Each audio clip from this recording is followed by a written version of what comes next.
Pak orë pas mesnatës ka përfunduar procesi i rinumërimit të votave nga zgjedhjet e 28 dhjetorit. Komisioni Qendror i Zgjedhjeve të shtunën do të shpallë rezultatet përfundimtare pas stërzjatjes së procesit. Deri te rinumërimi erdhi për shkak të manipulimit me votat e kandidatëve për deputet. Si rrjedhoi kësaj skeme, rreth 200 komisioner dhe vëzhgues u intervistuan në ndyshimin për falsifikim të rezultatit zgjedhor. 35 ndodhen në paraburgim, një pjesë e tyre dhe në ndyshime për marrje rishfeti dhe kanosje. Intervistimet e ndalimet e komisionerëve ndodhen në Prizren, ku dyshohet se u manipuluan mbi 69.000 vota, dhe në Malishev, ku devijuan rreth 17.000 vota. Hetimet për falsifikim të rezultatit zgjedhor kanë nisur edhe në Drenas dhe Obiliq.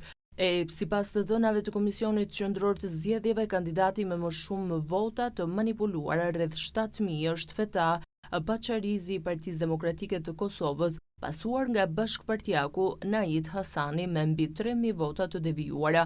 Edhe brenda listës së Lidhjes Demokratike të Kosovës u aplikua e njëjta skeme mashtrimit me rezultatet zgjedhore, ku sipas të dhënave mbi 1.000 vota të manipuluara ka Xhavi Tuka, i pasuar nga Driton Selmanaj. Në lëvizjen vetëvendosje, Taulant Kelmendi është kandidati në favor të cilit punoi skema e manipulimit duke ju shtuar mbi 900 vota. Pas shpalljes së rezultateve të shtunën, duhet të pritet po ashtu afati ankesave për certifikimin e rezultatit, dhe kjo i hap rrugën nisjes së procedurave për formimin e institucioneve.